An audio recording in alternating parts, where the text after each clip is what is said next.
어디 갔어? 화장실에 걸려. 나 너무 졸리지? 네. 이 졸리움을 어떻게 하면 좋니? 근데 진도 나가야 되고. 너무 졸리면 뒤에 가세요. 서 있으면 잠이 오진 않아. 우리 지난 시간에 중심원자 1개짜리 분자 만드는 거 연습하면서 공유결합 약간 조금 익숙해졌거든요. 오늘 중심원자 1개짜리 연습 조금 다시 복습해보고 중심원자 2개짜리로 넘어갈 거예요. 중심원자 1개짜리는 조금 빠르게 살펴봅니다. 복습은 직접적으로 분자, 공유결합 물질의 루이스 구조를 그려보면서 복습해볼 거고, 내가 분자식을 하나 받았어. CF4라는 분자식을 받았어. 그럼 뭐부터 시작이야? 탄소, 금속, 비금속. 비금속, 플루오린, 비금속. 그럼 이거 무슨 결합 물질? 공유결합 물질이라는 걸 판단하는 게 시작이에요. 지금 우리가 공유결합만 배우고 있으니까 당연하지만 3단원에서 전체적으로는 이 물질이 무슨 결합 물질인지 판단하는 것이 자료 해석의 기본이라는 걸 꼭 알고 계셔야 됩니다. 그럼 얘가 공유결합이라고 판단했어. 그러면 뭐를 그려서 이제 설명하려고 해야 되냐면 루이스 전자점식을 그려야 돼요. 해서 탄소 원자 하나짜리, 플루오린 원자 4개짜리니까 5개 원자의 루이스 전자점식을 그리고, 이것을 그린 이유가 뭐냐면 공유결합에서 가장 중요한 원리 때문이에요. 공유결합은 나 부족한데 내 옆에 있는 애도 부족할 때 안정해지기 위해서 하는 결합을 공유결합이라고 하잖아. 그러면 내가 부족해서 얻고 싶은 만큼 나도 그 개수만큼 공유를 해줘야 되는 것이 공유결합에서 유일하게 우리가 지켜줘야 되는 규칙이거든요. 그래서 내가 몇 개의 전자가 부족한지 세는 것이 메인이야. 나중에 되면 우리 루이스 전자점식 생략할 거고 분자의 루이스 전자점식 생략할 건데요. 각각의 원자가 몇 개 부족한지는 절대 생략하면 안 됩니다. 탄소는 4개 부족하고 플루오린 1개 부족해. 그럼 4개 부족한 탄소 하나랑 하나 부족한 플루오린 4개, 5개의 원자가 모두 다 안정해지기 위해서는 누가 가운데 껴줘야 돼? 탄소가 가운데 껴줘야지 5개가 모두 안정해질 수 있죠. 얘가 가운데 안 끼고 얘네들이 마침 손잡고 얘네들이 마침 손잡으면 얘는 손 4개나 잡아야 되는데 잡을 애들도 없고 C랑 F2랑 F2 세 덩어리가 나와요. 우린 얘네들을 한 덩어리로 만들어야 되는데, 그래서 우리는 얘네들이 모두 안정해지기 위해서 가운데 누가 껴줘야 되는지를 확인하고 판단하는 능력이 필요합니다. 그럼 탄소가 먼저 자기가 갖고 있는 전자, 홀전자 4개를 모두 다 사용해줘야지 나도 4개를 얻을 수가 있죠. 그래서 이 4개의 전자를 하나는 플루오린 하나랑, 하나는 2번째 플루오린이랑, 하나는 3번째 플루오린이랑, 하나는 4번째 플루오린이랑, 각각의 플루오린 하나가 부족하니까 걔네가 갖고 있는 홀전자랑 하나하나 공유해서 전자쌍을 형성합니다. 그리고 원자가 갖고 있던 전자쌍, 즉 비공유 전자쌍은 생략할 수 없이 루이스 전자점식에 다 그려줘야 돼요. 그러면 바깥쪽에 있는 플루오린들은 각각 주변에 8개, 가운데 낀 탄소도 주변에 8개의 전자를 모두 만족하는 안정한 공유결합 물질이 만들어졌어요. 얘네들 루이스 구조로 바꾸고 우리 넘어갑니다. 탄소랑 플루오린 사이에 공유전자쌍 1개, 공유전자쌍 1개, 공유전자쌍 1개, 공유전자쌍 1개. 이와 같이 CF4의 루이스 구조 그려주면 돼요. 자, 우리 그럼 복습인데 난이도를 조금 높일 건데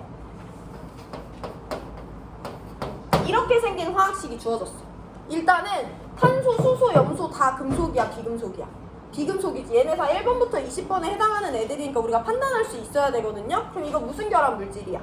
공유결합 물질이죠. 얘를 구성하는 원자들의 루이스 전자점식, 분자의 루이스 전자점식, 분자의 루이스 구조 각자 그려보세요. 2분 시간 드립니다.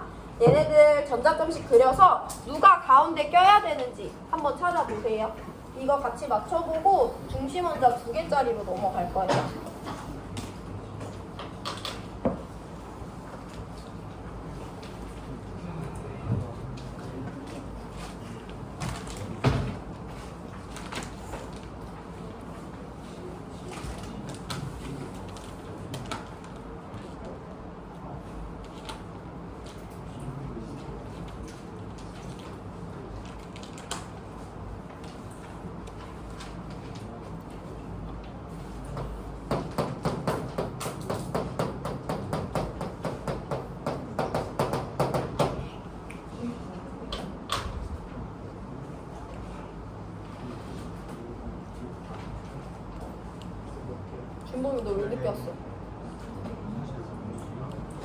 그럼 돼, 안 돼?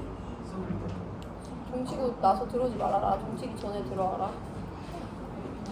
얘들아 같이 볼게. CH3Cl은 총 5개의 원자로 이루어져 있는데요. 4개 부족한 탄소, 1개 부족한 수소 3개, 1개 부족한 염소 하나, 총 5개의 원자로 이루어져 있어요. 이 5개가 모두 안정해지기 위해서는 누가 가운데 껴야 되는 거야? 4개 부족한 탄소가 가운데 껴서 얘가 갖고 있던 홀전자를 모두 다 공유결합에 사용해야 되는데, 한 개는 하나 부족한 수소, 한 개는 하나 부족한 수소, 한 개는 하나 부족한 수소, 한 개는 하나 부족한 염소랑 각각 전자쌍을 형성하는 데 사용을 해야 돼요. 3개랑 한 개는 다르지만 우리한테 중요하지 않아요. 우리한테 중요한 건 얘가 몇 개가 부족한 원자들이냐는 거고, 똑같이 한 개 한 개 부족하니까 하나의 전자쌍 형성하면 되고, 차이는 얘는 원래 자기만의 전자쌍 3개 갖고 있었으니까 그 3개를 그대로 표현해 주시면 됩니다. 그러면 각각의 수소들은 주변에 2개씩, 탄소 8개, 염소 주변에 8개의 전자 해서 5개의 원자가 모두 안정한 공유결합 물질이 형성이 됐고요. 수소랑 탄소 사이에 전자쌍 하나, 염소랑도 하나, 수소랑 하나, 수소랑 하나, 이와 같이 생긴 루이스 구조 만들어주면 돼요. 여기 중심 원자 누구고? 탄소 하나짜리다. 자, 우리 그럼 빠르게 복습을 했으니까 이제 중심 원자 2개짜리로 들어가 볼 건데, 중심 원자 2개짜리는 화학원 여기 단원에서 나올 수 있는 가장 난이도가 높은 분자라고 보면 돼요. 근데 그만큼 이것저것 다양하게 새로운 형식이 나오는 게 아니라 나오는 게 뻔해요. 내가 지난 시간에도 한번 언급했지만 뭐 C2H2, N2H2, O2H2, 땡2와 같은 분자식, 아니면 C2H4, N2H4와 같이 땡4와 같은 화학식이 주어진 경우에는 중심 원자 2개짜리겠구나 한번 생각해 보는 게 좋아요. 그리고 몇 번 더 알려드릴 거지만 중심 원자 2개짜리는요 보통 물질이 좌우 대칭으로 생겼어요. 그것만 염두에 두시면 중심 원자 2개짜리 만드는 것도 오늘 연습 몇 번 하면 간단한데, 우리 누구 먼저 살펴볼 거냐면 O2H2라고 생긴 물질을 먼저 살펴볼 거야. 산소 금속이고 비금속이고, 비금속, 수소도 비금속. 그럼 이건 무슨 결합 물질? 공유결합 물질이니까 일단 루이스 전자점식을 4개 원자에 대해서 그려주고, 이제 누구의 개수를 세줘야 돼? 부족한 전자의 개수를 세줘야 되죠. 산소 몇 개 부족해? 2개, 2개, 1개, 1개 부족해. 얘네들이 다 연결돼서 하나 덩어리로 만들어져야 되잖아. 그럼 얘네들이 손잡고 얘네들이 손잡으면 되겠어, 안 되겠어? 안 돼. 그럼 2덩어리인 거잖아. 그러면 수소는 하나밖에 전자가 없어. 얘는 누구랑 손 잡는 순간 결합이 끝나버리는 거야. 그럼 수소는 수소랑 손잡으면 절대 안 되죠. 그럼 H2가 단독으로 떨어져 나오니까, 그래서 산소가 수소랑 손잡아야겠구나 라는 걸 먼저 인지하시면 돼요. 근데 만약에 산소가 6개짜리 원자가 전제인데 2개의 수소가 모두 다 1개의 산소랑 연결이 되면 이제 얘는 더 이상 아무하고도 결합을 할 수가 없잖아. 해서 내가 아까 말했듯이 좌우 대칭으로 접근을 한번 해보시고, 첫 번째 산소가 갖고 있던 홀전자 2개를 모두 다 결합에 사용해야 되는데 그 중에 하나를 첫 번째 수소랑 공유했대요. 그럼 좌우 대칭이니까 나머지 산소가 자기가 갖고 있던 홀전자 중에 하나를 두 번째 수소랑 결합하는 데 사용을 해줘야 되겠지. 그러면 수소들은 각각 하나씩만 공유전자쌍 형성하면 되는데 형성했잖아. 근데 산소는 여전히 몇 개씩 더 형성해야 돼. 2개인데 하나만 형성했으니까 하나 더 형성해야 되죠. 그래서 왼쪽에 있는 산소가 자기 거 하나, 오른쪽에 있는 산소가 자기 거 하나 공유해주면 산소도 2개, 산소도 2개, 각 끝에 있는 수소는 하나씩의 공유전자쌍을 형성합니다. 그리고 빠뜨리면 안 되는 건 산소들은 원래 자기만의 전자쌍 2개씩 갖고 있었으니까 이거 그대로 그려주면 돼요. 그럼 양 끝에 있는 수소들은 주변에 전자 2개, 가운데 있는 산소는 주변의 전자 8개를 만족하는 안정한 공유결합 물질의 형성을 설명할 수 있는 거예요. 완전 좌우 대칭이죠. 그럼 우리 이거 루이스 구조로 바꾸고 복습을 해볼 건데, 수소랑 산소 사이에 공유전자쌍 하나, 산소랑 산소 사이에 하나, 산소랑 수소 사이에 하나, 이와 같이 루이스 구조 나타내주면 됩니다. 오늘도 이 질문을 계속 할 건데 여기 안에는 공유전자쌍 몇 개 있어? 공유전자쌍 짝대기 1개, 2개, 3개 있지? 공유결합 몇 개 있어? 단일결합, 단일결합, 단일결합, 공유결합도 3개 있는 거예요. 한 개만 더 같이 보고 여러분들이 그릴 수 있도록 해볼 건데 이번에는 N2H2라는 물질을 살펴봐요. 분자식을 봤을 때 얘 공유결합 중심 원자 2개짜리겠구나 라고 생각해 보시면 되고 원자과 전자 5개짜리 질소 2개랑 원자과 전자 하나짜리 수소 2개 총 4개 원자가 안정한 물질을 형성해줘야 돼요. 얘 3개, 3개, 1개, 1개 부족하고 수소끼리 손잡으면 안 되고 좌우 대칭일 거기 때문에 우리가 한번 먼저 그려보면 질소는 갖고 있는 홀전자 3개 중에 하나를 수소랑 결합하는 데 사용하고요. 또 다른 질소가 갖고 있는 홀전자 3개 중에 하나를 또 다른 수소랑 결합하는 데 사용합니다. 수소는 하나하나 공유전자쌍을 형성했기 때문에 더 이상 결합에 참여하지 않지만 질소는 3개 형성했었어야 되는데 아직 하나씩밖에 못했잖아. 그래서 나머지 홀전자 2개를 서로 주고받아요. 그리고 질소들은 원래 자기의 전자쌍을 하나 가지고 있었어. 이렇게 그리고 보니까 수소 2개, 질소 8개 주변의 전자를 만족하게 됩니다. 이렇게 N2H2 그려줄 수가 있어요. 루이스 구조로 넘어가 보면 수소랑 질소 사이의 공유전자쌍, 질소랑 질소 사이의 공유전자쌍, 질소랑 수소 사이의 공유전자쌍 이와 같이 표현해 줄 수 있죠. 여기에 공유전자쌍 몇 개 있어? 공유전자쌍 1개, 2개, 3개, 4개 있지. 공유결합 몇 개 있는 거야? 3개. 단일결합, 이중결합 이렇게 있는 거예요. 그럼 우리 오늘 배우는 새로운 개념 첫 번째인데요.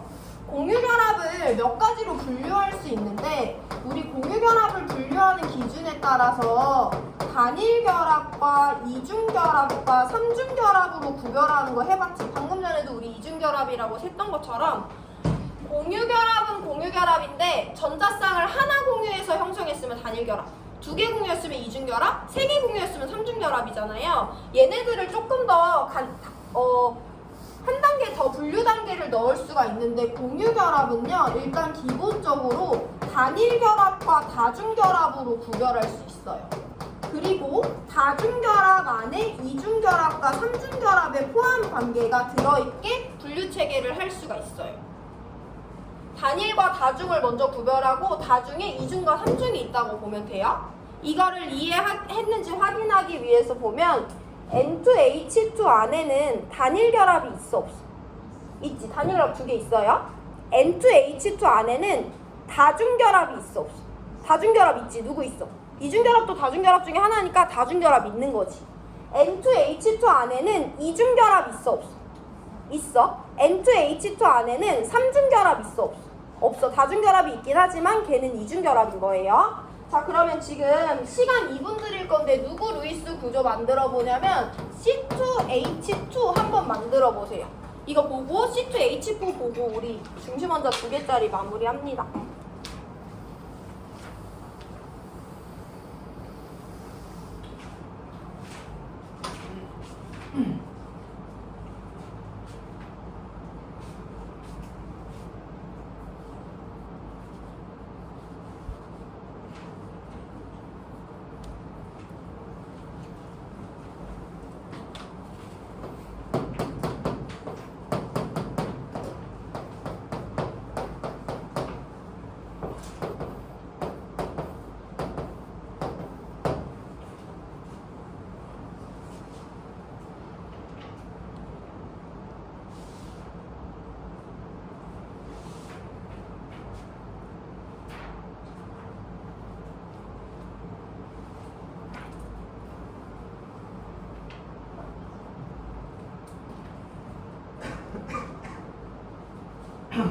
자, 같이 볼게요. 이번에 4개 원자짜리인데 4개, 1개 부족한 애들이에요. 중심 원자 2개짜리인 것 같고 그럼 좌우 대칭형으로 가져야 돼. 첫 번째 탄소가 갖고 있는 홀전자 중에 하나를 첫 번째 수소랑 주고받고요. 두 번째 탄소가 갖고 있는 홀전자 중에 하나를 두 번째 수소랑 주고받았어. 그럼 이제 이 수소들은 할 일 다 끝났지? 근데 탄소는 여전히 몇 개씩 더 해야 돼. 3개씩 더 해야 되니까 왼쪽 탄소가 3개 공유해주고 오른쪽 탄소도 3개를 공유해주면 가운데 있는 탄소도 8개, 8개, 양 끝에는 2개, 2개를 만족하는 수소가 완성이 됐어요. 루이스 구조로 바꿔볼 건데 수소랑 탄소, 탄소랑 탄소, 탄소랑 수소 이와 같이 루이스 구조도 나타낼 수 있고요. 비공유 전자쌍이 하나도 없는 물질이 되겠어요. 여기 공유 전자쌍 몇 개 있어? 공유 전자쌍 5개 있죠? 공유 결합 몇 개 있어? 3개, 단일, 삼중 있죠? 이 분자 안에는 다중결합이 있어 없어? 다중결합 있지, 삼중결합 있죠? 이 분자 안에는 단일결합 있어 없어? 있어. 그렇게 설명할 수 있으면 됩니다. 마지막 1분 시간 드릴 건데요. C2H4의 루이스 구조 한번 만들어 보세요. 얘도 내가 아까 제시해줬던 중심원자 2개짜리 후보군들과 비슷하게 생겼으니까 좌우 대칭으로 한번 그려보시면 되겠습니다.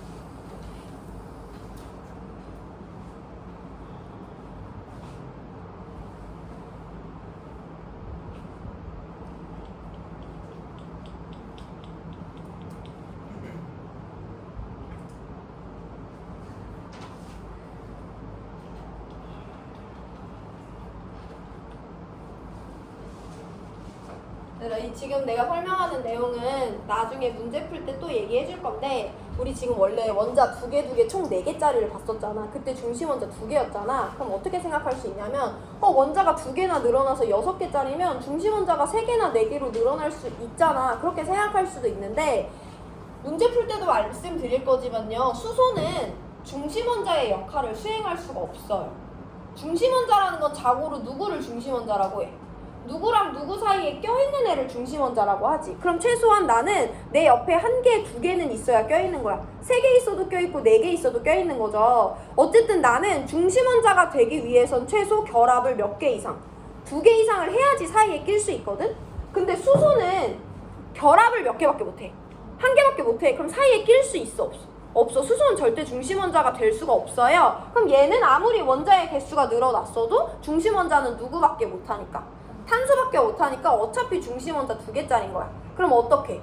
좌우 대칭으로 분자를 그려주면 되죠. 그러면 탄소가 4개의 홀전자를 갖고 있는데 수소 반띵해 가야 되니까 하나 1번 수소랑 결합에 사용하고요. 하나 2번 수소랑 결합에 사용할 수 있지. 좌우 대칭이니까 얘는 2개만 가져요. 오른쪽에 있는 탄소도 하나 3번 수소랑 하나씩 주고받을 수 있고요. 하나는 4번 수소랑 하나씩 주고받으면 4개의 수소는 이제 할 일이 끝났어. 그럼 누구만? 탄소만 몇 개씩 남았어? 2개씩 남았죠. 왼쪽 탄소가 오른쪽한테 2개, 오른쪽 탄소가 왼쪽한테 나머지 2개를 공유해주면 이 탄소 8개, 이 탄소 8개, 각각의 수소 원자는 2개씩 전자를 만족할 수 있어요. 루이스 구조로 바꿔보면 이와 같이 생긴 공유결합 물질의 루이스 구조를 그려줄 수 있고 여기 공유전자쌍 몇 개 있고 6개 있고 공유결합은 몇 개 있고 5개, 단일결합 4개와 이중결합 하나 있다 라고 설명할 수 있으면 얘 중심원자 2개짜리는 마무리예요. 나머지는 문제풀이를 하면서 조금 더 살펴볼 거고 그럼 우리 여기 단원에서 배워야 되는 마지막 새로운 개념 배우러 교과서로 돌아갈 거고요. 교과서 112페이지 봅니다.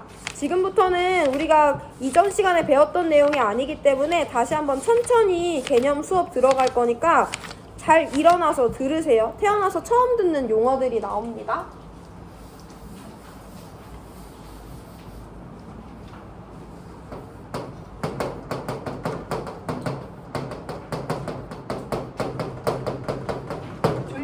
뒤로 나가거나 하고 오늘 배우는 개념 쉽거든요. 한 번만 들으면 되니까 잘 들어보세요. 오늘 우리가 배우는 개념에서 가장 키워드가 되는 것은 극성이야. 여기 나와 있듯이 우리가 형성한 결합이 극성 결합인지 극성이 아닌 결합인지를 판단하는 것이 가장 중요해요. 그럼 오늘의 주인공이 극성이니까 당연히 극성이 무엇을 의미하는지 우리가 알고 있어야 되잖아. 너네 극성이라는 단어 평소에 잘 사용해 안 해? 아니 근데 들어봤잖아. 드라마 같은 데 너 왜 이렇게 극성 맞니 이렇게 하잖아. 그것과는 다른 단어긴 한데요. 극성은 어떤 상태를 의미하는데 어떤 상태를 의미하냐면 뭔가가 치우친 상태를 의미해. 시소를 탔는데 A 사람과 B 사람이 탔는데 B 쪽으로 치우쳤어. 그럴 무게가 치우칠 수도 있죠. 아니면 사람이 교실에 들어있는데 이쪽에 30명 있는데 이쪽에 5명밖에 없어. 인구 밀도가 치우쳤다고 표현할 수 있지. 뭔가가 치우친 상태를 극성의 상태라고 부르는데 우리 이번 단원에서 이 극성, 치우친 상태의 주어가 누구냐면 전하가 치우친 상태를 우리 극성이라고 하고요. 전하가 치우치지 않고 골고루 퍼져 있는 상태를 무극성이라고 표현을 할 거예요. 물론 이런 일이 현실 세계에 자연에서 일어날 수는 없지만 극성과 무극성을 조금 구별지어보면 어떤 상태냐면 내가 여기 풍선을 갖고 있는데 여기 양성자 5개, 전자 5개가 있대. 근데 양성자 5개랑 전자 5개가 랜덤하게 여기저기 잘 골고루 퍼져 있어.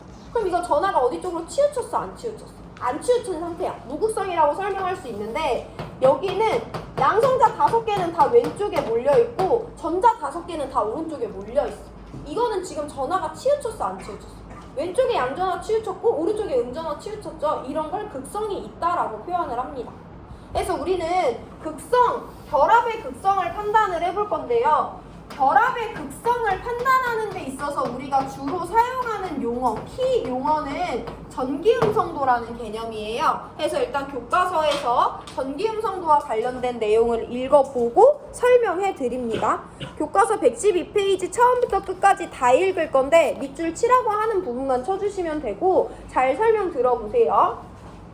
전기음성도라는 것은 같은 종류의 원자들이 공유결합을 형성했대. 그럼 공유전자쌍을 공유하고 있는 거잖아. 그때 공유전자쌍이 어느 한 원자 쪽으로 치우치지 않아.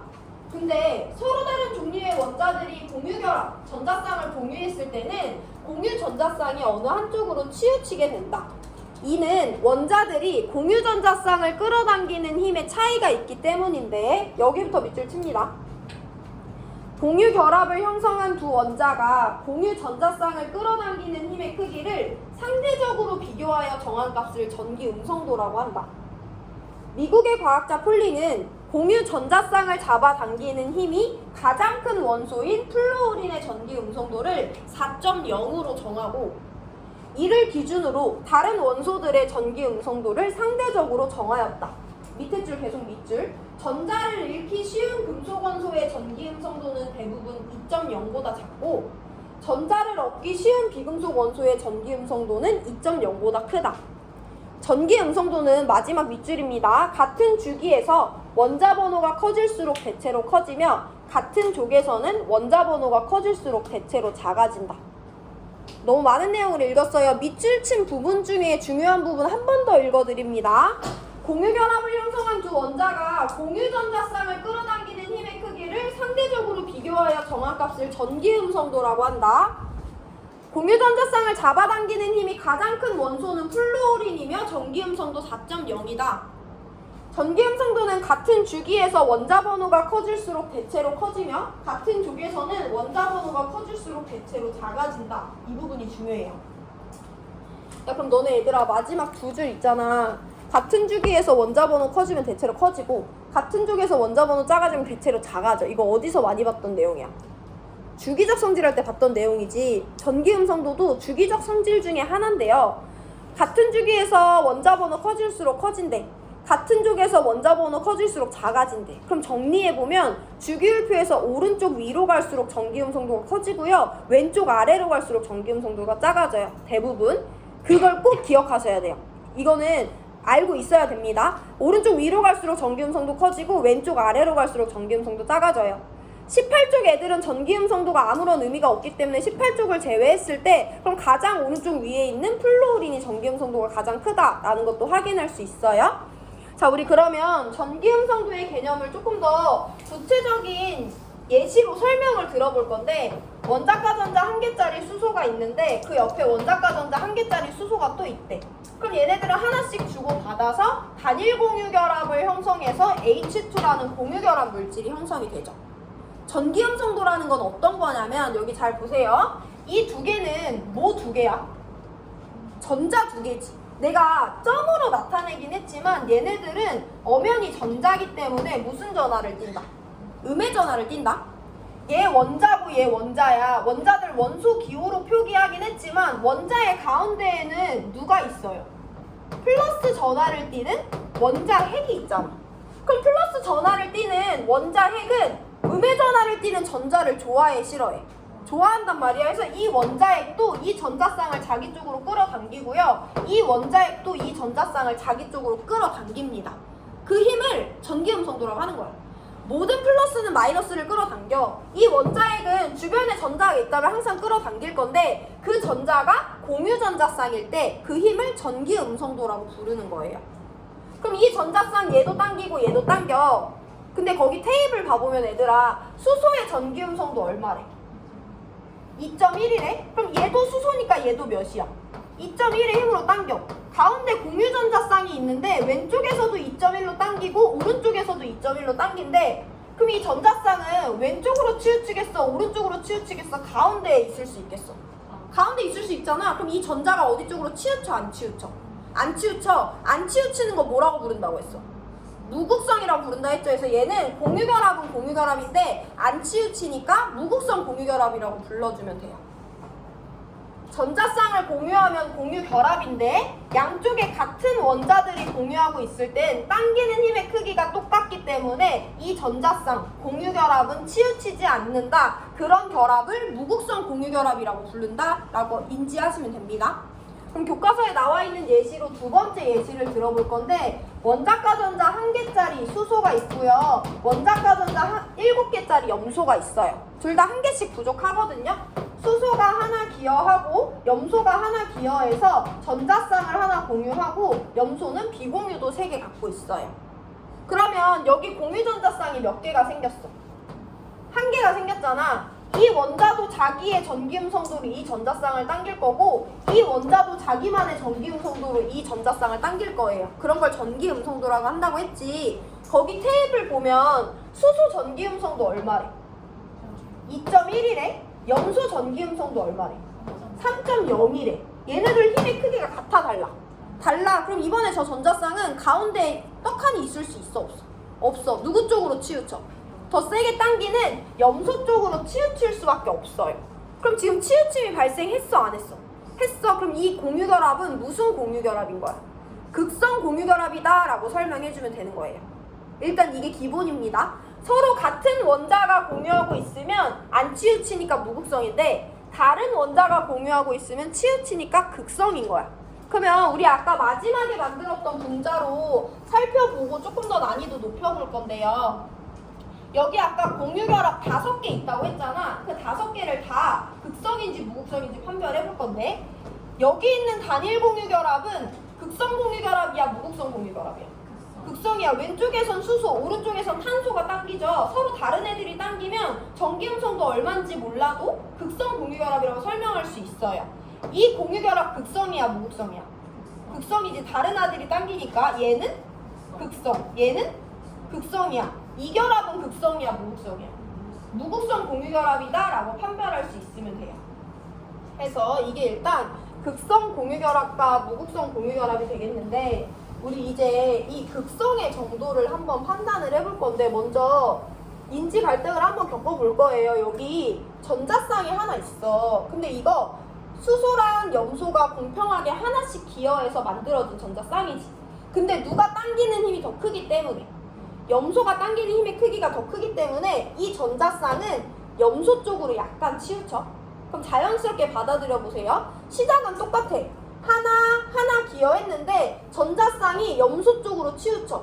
그럼 상대적으로 염소는 하나 기여했는데 그것보다 더 많은 포션을 가져오니까 염소 쪽에 전자를 얻은 거고 그 똑같은 양만큼 수소는 전자를 뺏긴 거지. 그러면 염소는 음의 전하를 띈다고 볼 수 있고 수소는 양의 전하를 띈다고 볼 수 있어. 일단 필기하지 말고 들어보세요. 근데 이 전자쌍을 만약에 염소가 다 가져가 버려. 그러면 수소 1개, 염소 하나 기여했는데 염소가 다 가져가면 염소는 전자 하나를 알자로 얻게 될 거니까 마이너스 1. 수소는 R자로 전자를 하나 잃게 된 거니까 플러스 1의 전하를 띠겠지만은 이 전자쌍은요 염소가 아예 다 가져갈 수 없어요. 왜냐면 얘 2.1이고 얘 3.0이고 물론 얘가 더 크긴 하지만 이건 차이가 그렇게 크게 나지 않는 거기 때문이야. 그래서 이거를 우리가 이온결합이랑 구별하면 조금 더 극성공유결합에 대한 이해도가 높아지기 때문에 지금 설명하는 내용은 매우 비과학적인 내용이지만 여러분들의 이해도를 위해서 한번 설명을 해드릴게요. 여기 수소끼리 결합했고 수소랑 염소가 결합했고 원자가전자 하나짜리 나트륨과 원자가전자 7개짜리 염소가 공유결합을 한다고 예시를 들어볼게. 말도 안 되지만 얘 한 개씩 기여해서 나트륨과 염소가 전자쌍을 하나 공유하고 공유결합을 했다고 가정을 해볼게. 그러면 나트륨도 나름의 전기음성도가 있거든요. 거기 교과서에 나트륨 전기음성도 얼마예요? 0.9예요. 염소는 전기음성도가 얼마냐면 3.0이에요. 이 세 가지 결합을 구별하면 극성 공유결합에 대해 이해할 수 있는데 누구를 예시로 들어봐야 되냐면 줄다리기 시합을 내가 한번 예시로 들어볼게. 줄다리기 할 때 양쪽 가운데에다가 뭐 매달아놔? 리본 매달아 놓지. 나중에 판정승을 위해서. 자, 여기 서로 힘이 같은 애들이 양쪽에서 잡아 당겨. 그럼 아무리 시간이 지나도 리본의 위치가 바뀌어 안 바뀌어? 가운데 그대로 있잖아. 치우치지 않잖아요? 근데 여기 힘이 약간 다른 애들이 붙었어. 왼쪽에서 당기는 애들보다 오른쪽에서 당기는 애들의 힘의 세기가 조금 더 세대. 그러면 비슷하니까 별로 움직임이 없겠지만 조금씩 리본이 어느 쪽으로 가? 오른쪽으로 가고 있다가 이제 뭐가 끝나? 시간이 끝나. 그럼 판정승으로 오른쪽 애들이 이기는 거잖아. 여기는 왼쪽이랑 오른쪽 애들이 힘겨루기를 할 건데 힘의 세기가 너무 차이가 나는 거야. 그러면 시간은 30초 주지만 30초가 다 필요해 안 필요해? 5초만 지나도 이 리본이 오른쪽으로 완전 가버리고 판정승을 할 필요 없이 오른쪽 애들이 이기게 되는 거잖아요. 그렇게 받아들이시면 됩니다. 무극성 공유결합은 양쪽에서 당기는 힘의 크기가 똑같기 때문에 어느 한쪽으로 치우치지 않고 그대로 있어. 극성 공유결합은 기본적으로 얘네들은 비슷해. 차이가 그렇게 크게 안 나는데 다만 얘가 조금 크기 때문에 전자쌍이 염소 쪽으로 약간 치우치는 거지 수소가 전자를 하나도 안 갖고 있는 것은 아니에요. 근데 나트륨과 염소는 힘의 세기가 2.1이나 차이 난단 말이야. 힘이 2보다 더 넘게 차이 나면 차이가 크게 나는 거거든요. 그럴 때는 그냥 이 전자쌍을 아예 염소가 가져가 버리는 거야. 그럼 이제 얘네 둘을 구별해봐라. 나트륨과 염소는 이 힘의 차이가 너무 커서 나트륨이 아예 전자 하나 뺏겨버려서 얘는 플러스 1가, 얘는 아예 자기는 하나만 기여했는데 두 개 다 가져와 버리니까 마이너스 1가의 전하를 띠게 되지만 여기는 똑같이 하나씩 기여했는데 얘가 조금 더 갖고 왔어. 그럼 마이너스 1이 되겠어 안 되겠어? 그냥 뭐 마이너스 0.1, 마이너스 0.2 부분적인 음전하를 띠게 되겠죠. 그래서 우리 얘는 얘랑 구별지어서 델타 마이너스, 그럼 상대적으로 얘는 뺏겼으니까 델타 플러스 부분적인 음전하를 띈다, 부분적인 양전하를 띈다예요. 극성 공유결합과 이온결합을 구별할 때 얘네들은 기본적으로 전자를 같이 갖고 있긴 한데 그게 염소 쪽으로 약간 치우친 거고 이온결합은 아예 비금속이 전자를 가져가 버리는 거다라고 구별해주면 돼요.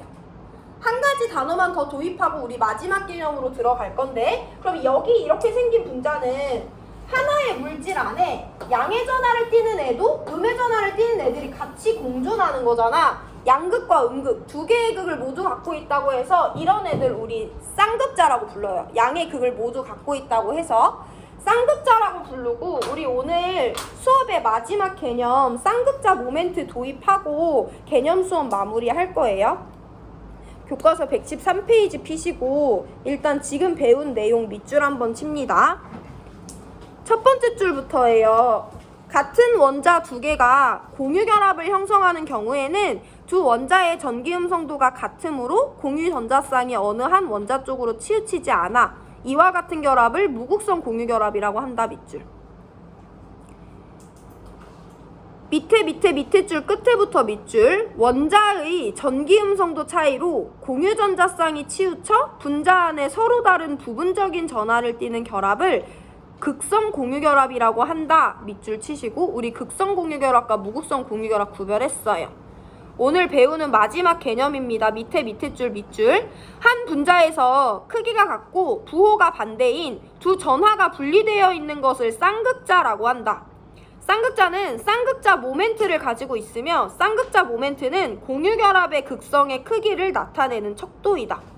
제일 밑에 세 줄 다 밑줄. 쌍극자 모멘트를 나타낼 때는 오른쪽 그림과 같이 전기음성도가 작은 원자에서 전기음성도가 큰 원자 쪽으로 화살표의 머리 부분이 향하도록 그려주면 된다라고 되어 있어요.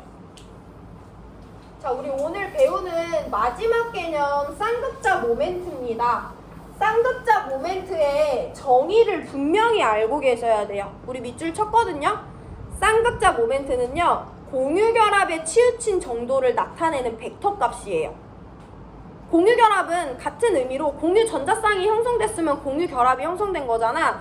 쌍극자 모멘트의 또 다른 정의, 공유전자쌍이 치우친 정도를 나타내는 것이 쌍극자 모멘트예요. 되게 쉬우니까 한번 들어보세요. 여기 H와 H랑 단일결합을 형성한 분자 F랑 F, H랑 F, H랑 CL이 단일결합을 형성한 간단한 이원자 분자로 우리 쌍극자 모멘트 이해해볼 건데요. 이 전자쌍은 치우쳐 안 치우쳐?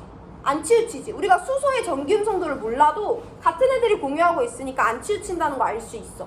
그럼 여기는 쌍극자 모멘트가 발생한 거야, 안 한 거야? 안 한 거야. 치우친 게 없으면 쌍극자 모멘트도 없어요. 제로인 거예요. 한 번 더 볼게. 이 결합은 극성 공유 결합이야, 무극성 공유 결합이야? 무극성이지. 같은 애들이 공유하고 있잖아. 그럼 이 전자쌍 치우쳐 안 치우쳐? 안 치우쳐. 그럼 쌍극자 모멘트 발생했어 안 했어? 안 했다고 설명해 주면 돼요. 이 전자쌍은 치우쳐 안 치우쳐? 치우쳐. 얘가 전기음성도 얼마고 얘가 얼마인지 몰라도 다른 애들이 공유하고 있기 때문에 얘는 당연히 치우칠 수밖에 없어. 그럼 쌍극자 모멘트가 발생했다라고 설명하시면 돼요. 이 전자쌍 치우쳐 안 치우쳐? 치우쳐. 그럼 여기도 쌍극자 모멘트가 발생한 거죠. 우리 쌍극자 모멘트에 대해서 더 고찰하기 위해서 쌍극자 모멘트가 발생한 HF와 HCl 두 가지 분자를 조금 더 고찰을 해볼 거예요. 여기 단일 공유 전자쌍이 있어. 수소도 이 전자쌍을 자기의 힘으로 당기고 플루오린도 이 전자쌍을 자기의 힘으로 당겨요. 이 힘을 뭐라고 부른다? 전기 음성도라고 부른다. 테이블 보면 나와 있는데 수소 전기 음성도 얼마야? 2.1이야. 플루오린 전기 음성도 얼마야? 4.0이야. 그럼 이 전자쌍은 어디 쪽으로 치우쳐? 오른쪽 플루오린 쪽으로 치우치잖아. 그럼 우리 쌍극자 모멘트 어떻게 표기하기로 약속했냐면 치우치는 방향으로 화살표 해주는데 머리 부분에 수직의 선을 그려주시면 돼요. 이게 쌍극자 모멘트 표기 방법입니다. HF 안에는 극성 공유결합이 하나 있는데 이 공유결합은 전기음성도가 큰 플루오린 쪽으로 치우친다. 해서 수소에서 시작해서 플루오린 방향으로 화살표를 표현해주면 돼요. 한 번 더 연습할게요. HCl 안에도 공유결합이 하나가 있는데 수소는 전기음성도 2.1이에요. 염소는 전기음성도 3.0이에요. 각자 자기의 전기음성도로 공유전자쌍을 당깁니다. 그럼 이 전자쌍은 결국에 누구 쪽으로 치우쳐? 더 센 염소 쪽으로 치우치잖아. 그럼 쌍극자 모멘트 어떻게 표시해? 염소 쪽으로 화살표 그려주고 수소 쪽에 수직의 선을 그려주면 돼요. 쌍극자 모멘트가 언제 발생하는지 설명했어요. 그럼 이제 내가 말하는 질문에 대답할 수 있으면 쌍극자 모멘트 완전히 이해한 건데 여기도 쌍극자 모멘트가 발생했잖아. 여기도 쌍극자 모멘트가 발생했잖아. 어디서 발생한 쌍극자 모멘트의 크기가 더 커? 왼쪽이지. 왜냐면 얘네들이 치우치는 이유는 전기음성도가 차이가 있기 때문에 치우치는 건데 여기는 얼마나 차이나? 1.9만큼 차이나요. 여기는 얼마나 차이나? 0.9밖에 안 차이 나잖아. 해서 둘 다 쌍극자 모멘트가 발생하긴 하지만 왼쪽에서 더 많이 치우치기 때문에 왼쪽에서 발생한 쌍극자 모멘트의 크기가 크다라는 것을 설명할 수 있다면 쌍극자 모멘트 개념 모두 다 이해한 걸로 알고 있겠습니다. 해서 우리 오늘 배운 개념 마지막으로 정리만 하고 수업 마무리할 건데 까먹었을 수 있지만 우리 오늘 새롭게 배운 개념 총 3가지 덩어리 있어요. 처음에 공유결합의 분류체계를 조금 더 자세히 배웠어. 공유결합은 결합에 참여한 전자쌍의 개수에 따라 단일결합, 이중결합, 삼중결합으로 나눌 수 있는데 이중결합과 삼중결합은 또 뭐라고 묶어서 부를 수 있다? 다중결합이라고 묶어서 부를 수 있다는 거고, 사실 수능에는 다중결합이라는 용어가 많이 나옵니다. 분류체계 알고 계시고, 두 번째, 오늘 배운 개념 중에 가장 중요한 개념은 전기음성도예요. 그걸 이해해야 극성도, 쌍극자 모멘트도 설명할 수 있거든요. 전기음성도는 많지만 세 가지 포인트를 다 기억하고 있어야 돼. 첫 번째, 전기음성도의 정의를 알고 있어야 돼요. 전기음성도는 누구를 당기는 힘이야?